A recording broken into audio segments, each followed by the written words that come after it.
Berjumpa kembali dengan saya Nana Taryana di Jejak Kisah. Episode kali ini saya akan mengajak kalian menelusuri bagaimana sejarah dan kisah menarik dari situs Makam Raden Bagus Arya Wilarodra, tokoh pendiri Indramayu.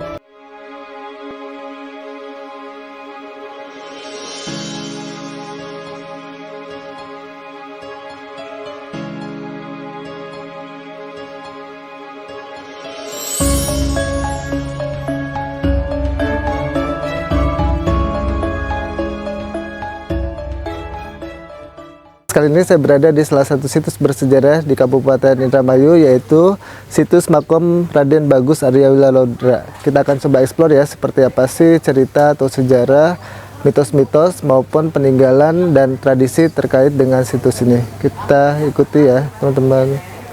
Bagus Arya Wilarodra merupakan anak ketiga dari seorang tumenggung yang bernama Gagak Singalodra. Putra dari Tumenggung Gagak Singalodra ini memiliki ilmu olah kanuragan, kesaktian, serta rajin tirakat atau semedi di berbagai lokasi.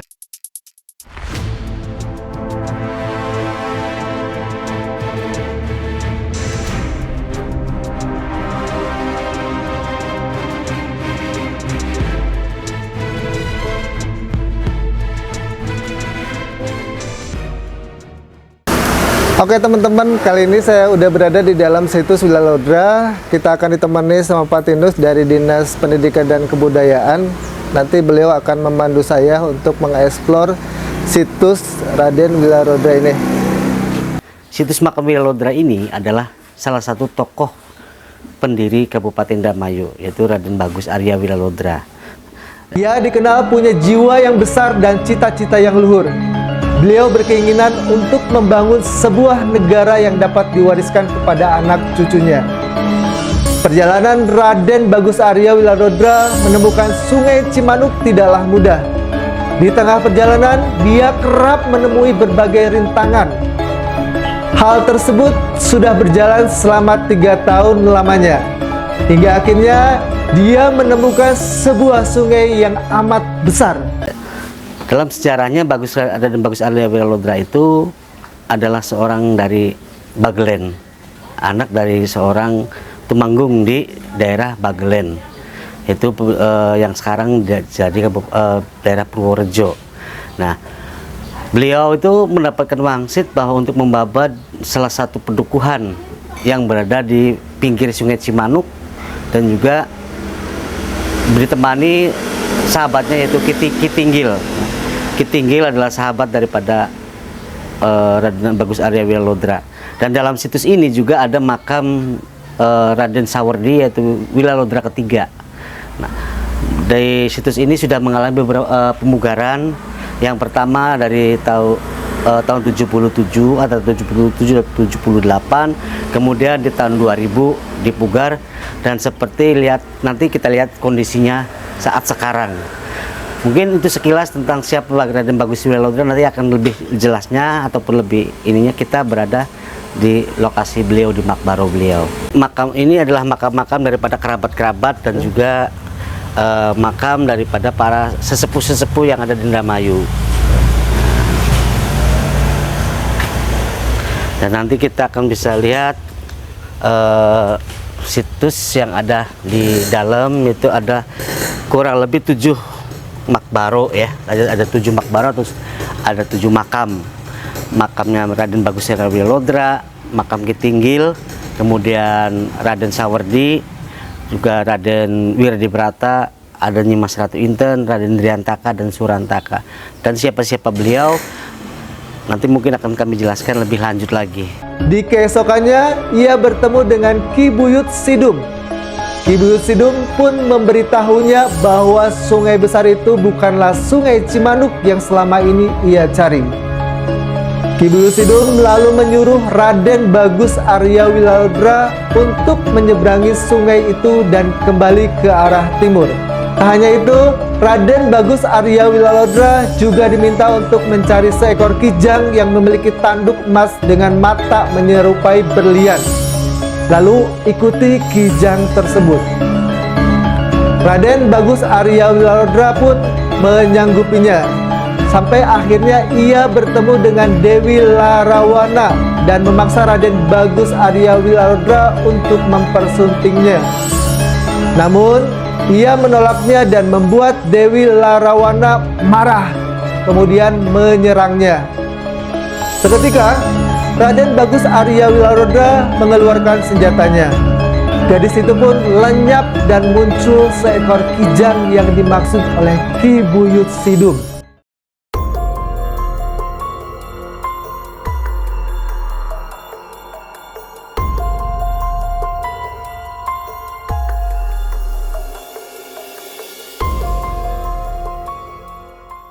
Baik sahabat-sahabat, kita berada di salah satu cungkup, yaitu di mana di situ ada Makbaro Ki Tinggil dan Raden Bagus Wilalodra. Ki Tinggil ini adalah yang menyertai Raden Bagus Wilalodra untuk mencari sebuah sungai Cimanuk. Hasil semedi ataupun hasil tapa beratanya bahwa beliau mendapatkan wangsit bahwa beliau suruh mencari sungai Cimanuk, dan disitulah beliau akan membabat. Dari babat daerah Cimanuk itu akan 7 keturunannya akan menjadi pemimpin yang ada di Indramayu. Nah, sampai saat sekarang alhamdulillah keturunan dari Raden Bagus Wilalodra itu sudah memimpin Pedukuhan Cimanuk. Beliau memohon izin kepada bapaknya, beliau mendapatkan restu dari orang tuanya bahwa silakan sertakan Ki Tinggil bersamanya. Maka beliau adalah Ki Tinggil adalah orang yang selalu menemani dan menyertai daripada Raden Bagus Wilalodra untuk mencari dan membabat Pedukuhan Cimanuk.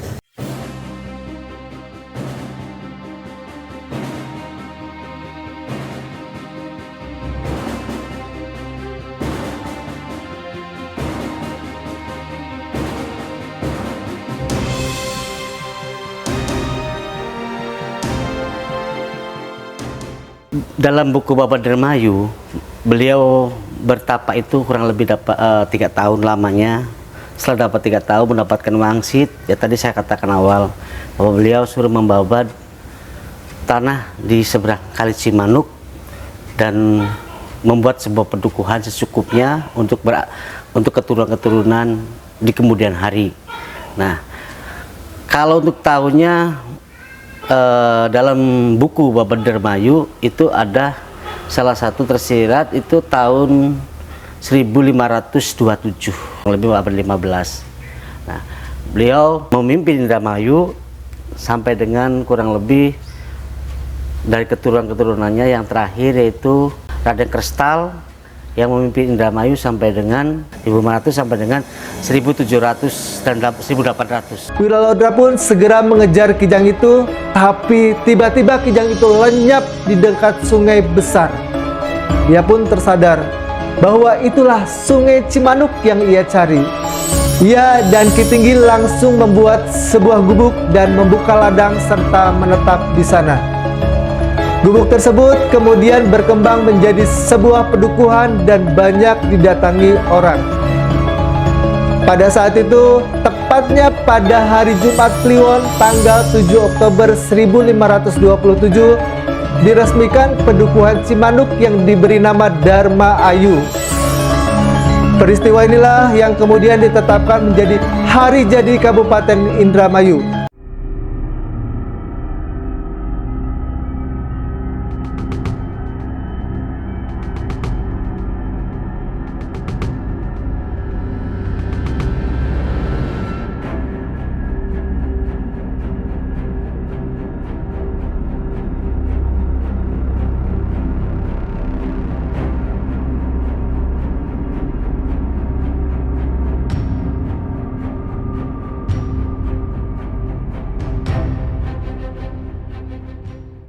Beliau itu adalah seorang keturunan dari seorang Tumenggung Gagak Singalodra yang dalam buku Babat Dermayu itu dituliskan bahwa Raden Bagus Wilalodra dari Bagelen yang sekarang jadi Kabupaten Purworejo.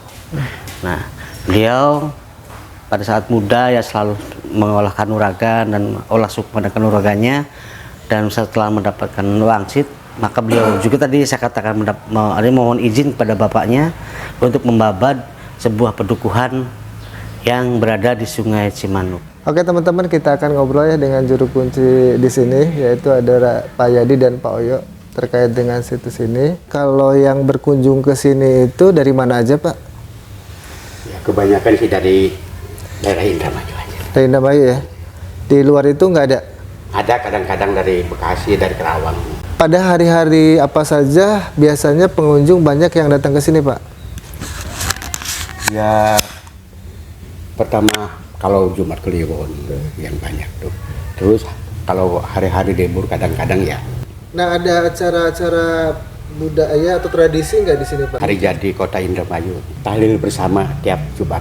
Kalau di sini boleh nginep atau hanya ziarah aja? Boleh.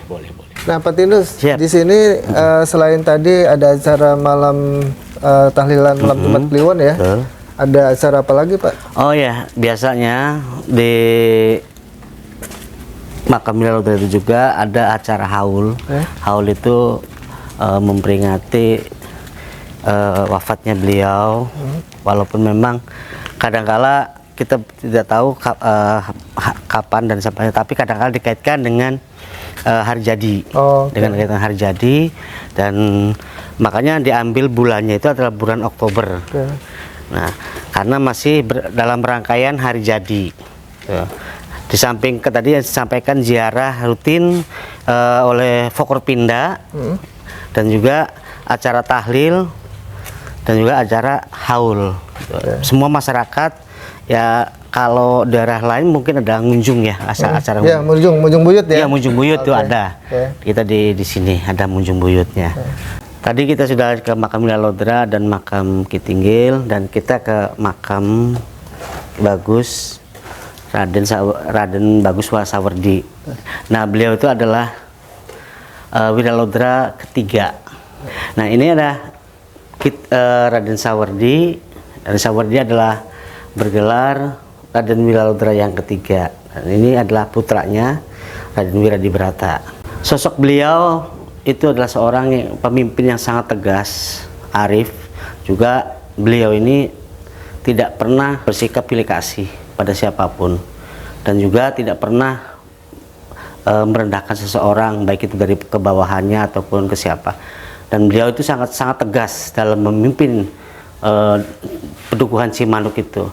Kalau salah ya dia katakan salah, kalaupun bila benar juga dikatakan benar, bahwa beliau ini sangat tegas dan sangat bijaksana.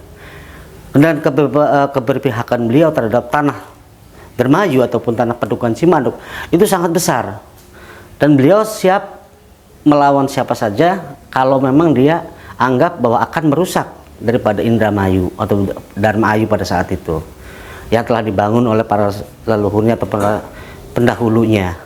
Nah, mungkin dulu tidak seperti ini bangunannya, Mas. Ini agak tertutup.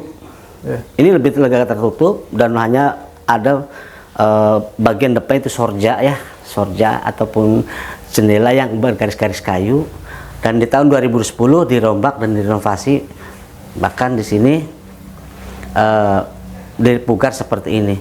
Kalau masalah mitos itu yang paling banyak itu adalah di situs makam Raden Sawardi ini. Oh, di sini. Iya. Kalau menurut para yang pernah berziarah dan juga yang pernah apa istilahnya nyepi ya. Kalau nyepi ataupun pada bermalam di sini itu kadang-kadang ada beberapa yang mereka alami, mitos-mitos yang mereka alami.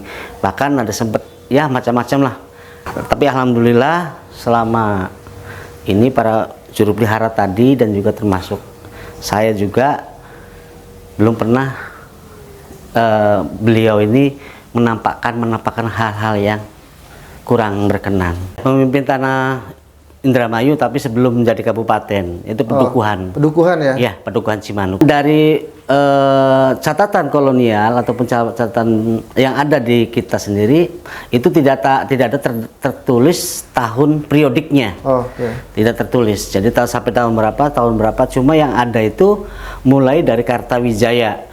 Tertulis pada tahun 1850 baru tertulis Kartawijaya, kemudian baru ke Kanjeng Jelari itu tertulis baru secara administratif tahun masa-masanya tertulis. Nah, kalau Wilalodra ke-1 sampai dengan ini tidak tercatat dalam register Belanda. Kalau ini putranya. Oh, putranya Raden Sawardi. Oke. Putranya Raden Sawardi. Tapi putranya itu pernah memimpin pedukuhan nggak? Demang. Ya tadi saya katakan bahwa beliau memiliki seorang putra yaitu Raden Wiradibrata, dan Raden Wiradibrata ini yang menggantikan beliau dan mendapatkan gelar adalah Wilalodra yang ke-9. Nah, setelah gelar Wilalodra ke-9 ini ke bawahnya sudah tidak terpakai lagi setelah masuknya era kolonial. Nah, ini ya teman-teman, Wilalodra ke-3. Nah, kalau beliau ini istrinya siapa ya, Pak? Terdata nggak? Nah, dalam terdata tidak terdata siapa istri dan sebagainya. Oh, okay. Karena di situ menjelaskan boten unanden caturaken. Nah, artinya apa, Pak? Artinya tidak boleh diceritakan nalika pumali.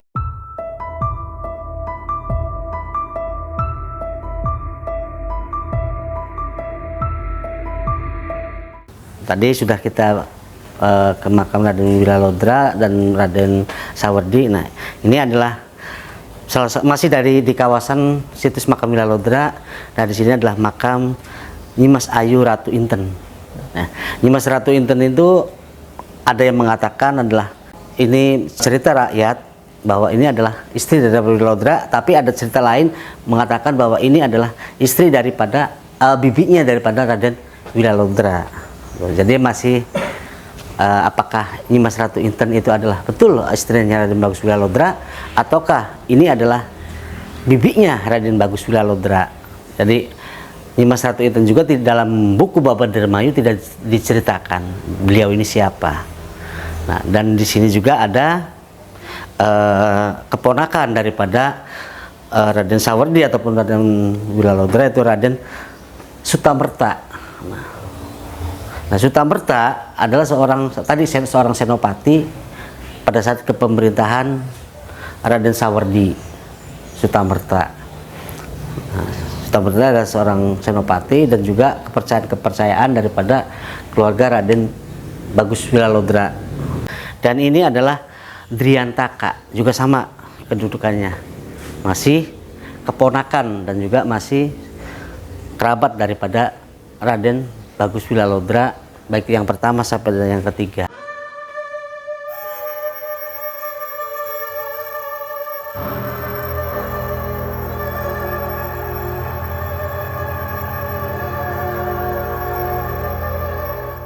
Jadi sumur ini waktu pertamanya mungkin kita juga di sini bawahan dari Raden Bagus Arya Wilalodra. Jadi sumur dulu, waktu dulunya pertamanya itu pakai bata di bawah. Setelah kita selama berapa tahun, mungkin ada yang rujuk, jadi kita di dalamnya itu kita diisi pakai bis gitu. Jadi barangkali ada kita orang mandi atau apa, terus kita minta orang air gitu, dan untuk kita dibantu sama barangkali ledengnya nggak jalan, jadi pakai sini sanyo.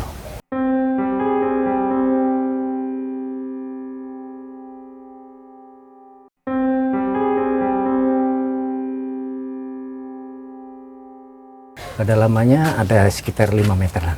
Jadi namanya ini di sini sumur orang tua gitu. Sumur tua lah. Sumur tua ya? Ya, betul.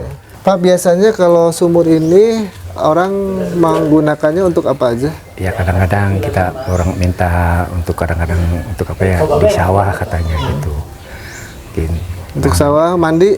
ya kadang-kadang kalau yang orang berziarah di sini atau orang nginap di sini, kadang-kadang kita mau mandi air sumurnya gitu. Oh, berarti kalau mau menggunakan ini ada di dalam atau pakai ember biasanya? Pakai ember, kita sediakan ember. Kalau mau mandi tinggal ngambil, nanti diisi di ember besar, nanti di kamar mandi. Buat cuci muka juga bisa? Boleh. Ya teman-teman, kita akan coba.